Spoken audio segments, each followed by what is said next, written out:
Hey guys, welcome back to the brew review. Today we've got something a little special for you. I did my first ever beer trade with Chad9976, also known by his channel as Chad's Beer Reviews.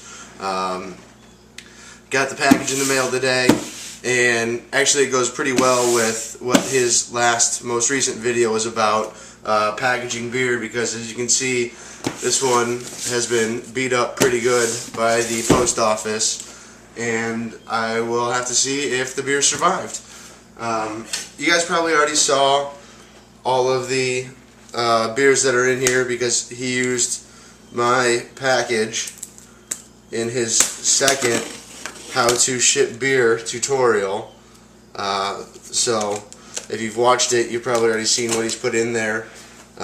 We did a trade. I really wanted to order the Westvleteren that he got, and he was interested in my Dark Lord from this year. Fortunately for me, I live very close to Three Floyds Brewery, and I'm able to get the Dark Lord by going to Dark Lord Day every year. A couple other things I sent to him I'm sure you'll see on his blog, so I don't want to ruin it. So let's just dive right in and see what we've got in here.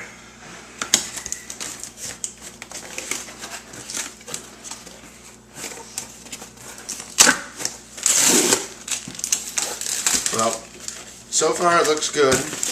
Pretty excited that he sent this extra stuff with it. I wish that would have been something that I did.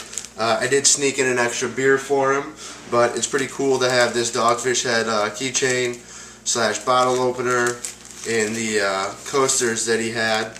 I've got a small collection of stuff going in my basement, but not quite as much. I haven't been doing it as long as he has. So we've got the Dogfish Head coasters and the Unibrow, I'm not sure how to say it. I believe it's French-Canadian. And then he also threw in a Recovery Sports Grill NFL Draft Headquarters tee from Coors Light, which is really cool. And some literature, brewing news, which is really cool because the cover of this says Chicago, the next great beer city, and that's real close to me. And there's some great beer coming out of Chicago. Goose Island Revolution Brewery is doing a real good job. Excited to dig into those. But let's take a look at the beers now.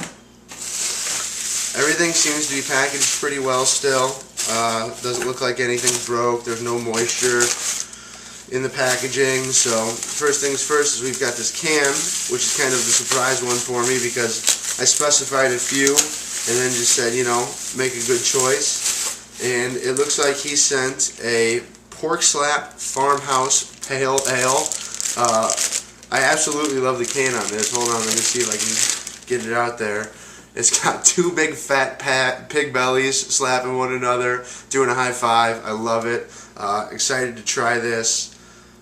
This is really cool. Like the can. I love craft beer in a can. I don't know about you guys. Next up is another one I'm really excited to try, which is from Dogfish Head. Dogfish Head is one of my favorite breweries, and we can get most of what they get out here. But some of their specialty brews you have a hard time finding, and if you do find them, they're often sold out.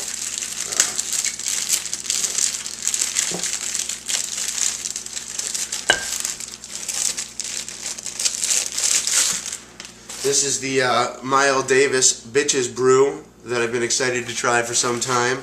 I've heard great things about it. Never been able to get my hands on it out here. Although I heard a rumor that it's going to be out here in a couple of weeks, so I might have to keep an eye out for it and get an extra bottle to share with friends if I really like it. Finally, the same case here, Southern Tier stuff. You can get the stuff that they mass produce pretty easily. The Finn and Matt's Extraordinary Ale, the Unearthly IPA, all that kind of stuff, but again, you can't get their specialty beers. Unfortunately, the one I really wanted to try, their Chocolat, doesn't come out until the end of the year, so he wasn't able to get that for me. But he mentioned that they have this Java coffee stout, which I've really been into a lot lately. One of the big, I just had the Founders Breakfast Stout, and I'd like to see how this compares. I mean, because the Founders Breakfast Stout is a double chocolate coffee oatmeal stout. So, got the Java Stout. And then finally, the one that I am most excited for, and the reason I did this trade, is for the Westvleteren, not quite sure how to pronounce it. I know Chad pronounces it Westvleteren. Number 12. This is exciting because on both Rate Beer and Beer Advocate at the moment, it is rated as the #1 beer in the world. And it's not very often you get to try a beer, for one thing, that's as rare as this one is, and for another, is considered to be so good by so many people. So you've got the great top Westvleteren 12 on top, simple bottle with the Trappist along the lid there. Excuse me for a minute, somebody's knocking. Alright, well, I guess we'll enter the cutscene in there because somebody came and knocked on the door for my son. One of his friends wanted to play with him. So, all in all, Chad's tutorial held up for him. Hopefully, my beer makes it to him okay. I didn't wrap it quite the same way. I had a box with styrofoam in it that was meant specifically for wine. My dad's in a bunch of wine clubs, so I just put that in there and then used some pressurized packaging and bags for the other stuff that was in there, and hopefully make it to him safe and sound. But I'm excited to try these beers and look forward to doing some more beer trades in the future. If anybody is interested, I still have 2 bottles of the Dark Lord 2010 left, and I'm certain to be going again next year. So let me know, and until next time, cheers.